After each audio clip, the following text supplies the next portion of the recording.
Hi there everybody, Boyd here with you, and welcome to my Tom Daniel tribute build. Want to thank again Chris Cortel and Dirk Pitt for putting this together.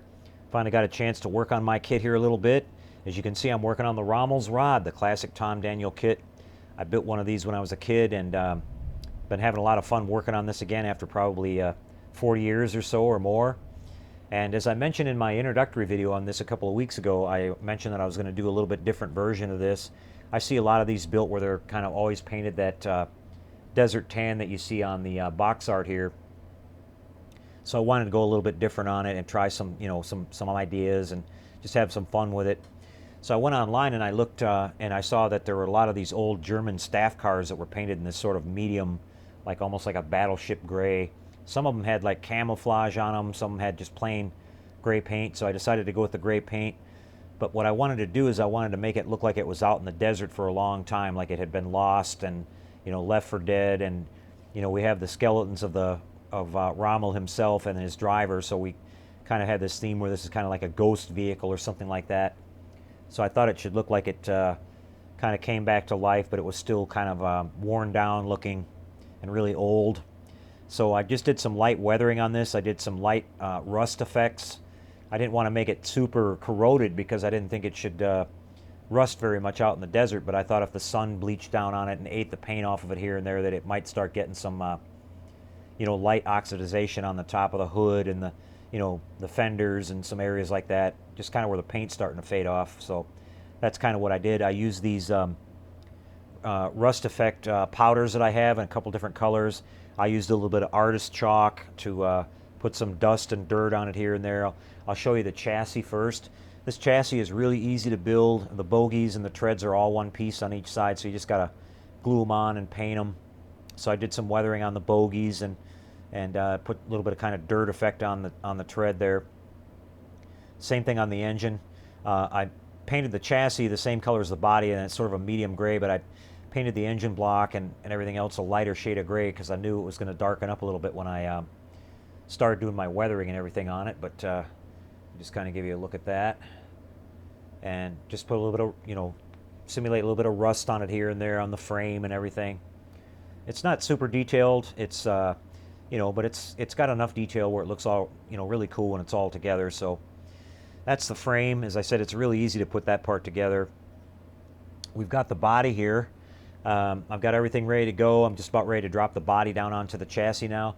But we did some nice detail in here. We did some of the same kind of rust effects inside the rear compartment here where Rommel himself sits. We've got some rust up here in the driver's area. I painted the rear seat to make it look like it was kind of sun-bleached leather. We've got the machine gun in place. We painted the cartridge box there, if you can see that, with the ammo sitting in there. It's got some more cartridge boxes up here. Did the same thing on the front seats. Now, as I mentioned, I thought it was kind of silly that they had chrome parts on this. Out in the desert where there's no cover or anything at all, you'd see the chrome reflecting from like miles away. So I just thought that was kind of weird. So I de-chromed everything and painted over it. You can see I got rid of the chrome grille. I painted all the ribbing on it instead, and we did the chrome hood ornament there, which is a little skull with a German helmet on, and just painted that instead of having it chrome. We got the potato mashers in here, which are what the Americans call the German hand grenades that are mounted on the interior there. We've got another little machine gun that mounts. We got to put our windshields and everything on. What I did is I went and did all the decals on this after I painted it, and then I sealed it up with dull coat, and then I went over everything with all my powders and my rust effects, and then I sealed it again with Tester's dull coat. You can see the detail on the back here. Got a lot of nice German markings for decals all over this, so it's a really cool model. I really enjoyed building it again and had a lot of fun. Unfortunately, it's kind of hard to find. Like I said, I wish they weren't so hard to find. I had to pay about $30 to get this kit, which is kind of high, I thought, but still not too bad. But we've got Rommel himself here ready to go. I've got him painted up. I weathered his bones a little bit. I painted all the detail on his hat. Yeah, if you can see it here, I got his little insignia there on the top, and the goggles done in brown, and the gray, typical like German officer's hat with the black brim. Got his binoculars painted there and his boots. I thought about trying to make a ragged looking uniform for him, but it would have been really tough to do. I thought about actually trying to find some German officers in this scale, and then just maybe cutting the arms down a little bit and cutting the head off and putting the skull on there and all that. But it was just, you know, I really didn't have time to get into all that. But if you wanted to, you could do some really cool stuff with this. You could put some kind of tattered looking uniform on this guy. But, you know, I thought about all the detail it would have to have, like all the stuff on his chest and the, you know, the things on his shoulders and all that. And I just didn't have that much time to put into it. But it's still going to look pretty cool the way it is.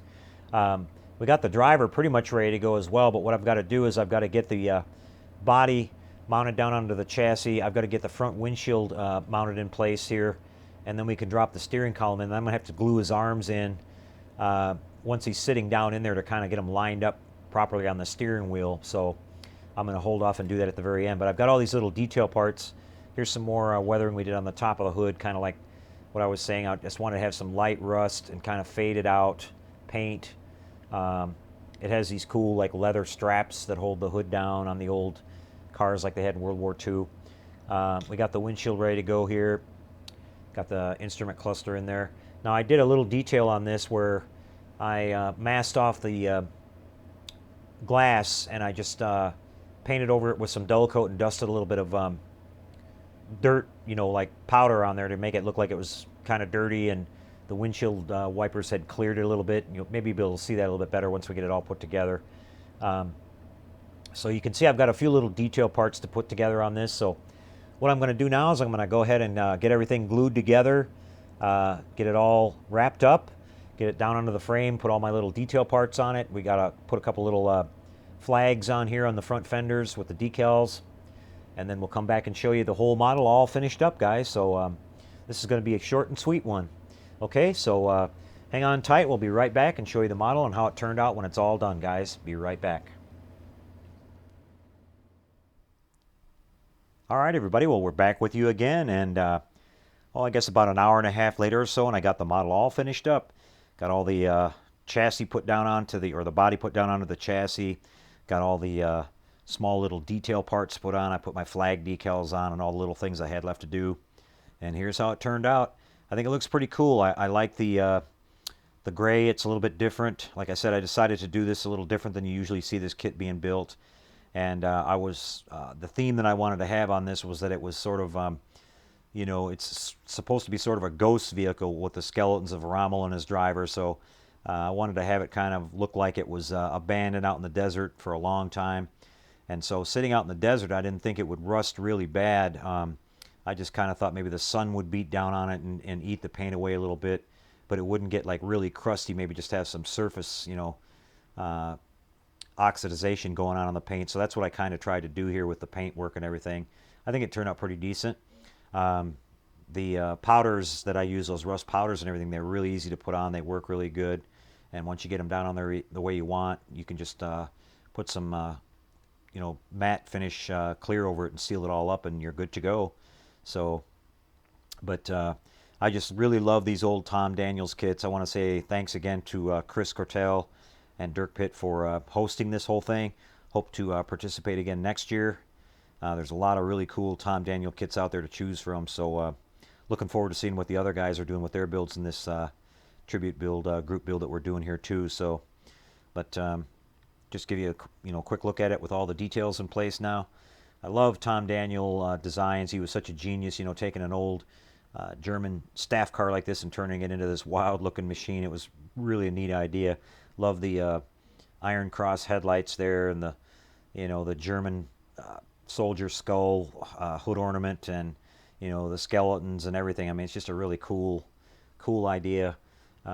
Here's Rommels Backseat area. You can see he's got his gun, his ammo. He's ready to go. He's giving his driver's orders.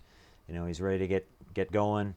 Driver's all set up here. I did a little bit of rust on his helmet too, because I thought maybe he should look kind of worn down. I had to fiddle around a little bit to get his arms to fit on the steering wheel, just mainly moving the steering wheel shaft in and out to get it to line up, but not too bad. Worked out pretty good. But we got his machine gun in place there too, and we'll show you the back here. You can see the markings and everything that are on this. As I said when in the introduction, I built this kit when I was a kid, and my grandmother was German, and I remember she actually told me what all these German words said in English on the model. I can't remember anymore, but I thought that was pretty cool back at the time. I must have been like 10 years old or so, and I can still remember that. But this kit brought back a lot of memories for me when I put it together again now, and had a lot of fun. We'll take the engine cover off here and show you that. The engine's not spectacular in this kit, you know, but we just kind of dirtied it up a little bit, put some rust on there, put some dirt on it. I did the spark plug wires and just kind of tried to make it pop a little bit more. We wanted to make it kind of grunged up, you know, like I said, like it's been driving around out in the desert. And did that little detail on the windshield there. Figured that might be kind of worn out, you know, and just had a lot of fun. So we're going to move on. We're going to be starting on our other group build that we're participating in next week. That's going to be the cancer awareness build. I'm doing the Bill Elliott NASCAR Thunderbat race car that he raced, I think, just as a special edition once or twice back in the 1990s for the cancer awareness build that Kenny at Mindless Model Works is hosting. So I'm looking forward to getting started on that one too. And then I guess that'll be it for our group build participation for a while. We'll see what else is going on out there. But having a lot of fun with this. As I said, really nice of these guys to host it and get everybody motivated to go. And all these Tom Daniel kits are really cool, and there's so many to choose from. I can't wait to see what everybody else is working on out there. I've been hopping around, checking out other people's videos and stuff, so really cool stuff. All right, guys, well, that's going to be a wrap on this one. I'm going to finish up here just by, if I can do this without getting my hand down in there, I'm going to turn the turntable on so you guys can see all sides of it here, let it spin around once or twice, and you can see the detail on the other side and everything. But as I said in the introduction, this kit unfortunately is kind of hard to find. It's out of production right now, but hopefully they'll bring it back. It's a really popular kit, so they probably will. But if you're trying to get one of these on eBay and stuff, they're kind of pricey. I've seen them up over $100, which is kind of ridiculous. It's, you know, it's like a $25 model kit at most, but it's a really simple kit to build. It doesn't take long at all, and you can, you know, kind of like I did, if you want to build it right out of the box, or you can kind of put your own take on it, you know, just build your own version of your model. I think that's the fun part about doing this stuff. So, and I'm glad that Dirk and Chris just kind of left it up in the air and, you know, let the modelers do what they wanted with these things. So a lot of fun to be able to build that way. So really appreciate that, guys. Okay, well, there you go, guys. There's the Rommels rod. Again, had a lot of fun with it. And we'll be back sometime next week with some more stuff going on here on the channel, guys. So until we see you then, like we always say, take care and happy modeling, guys. We'll see you next time.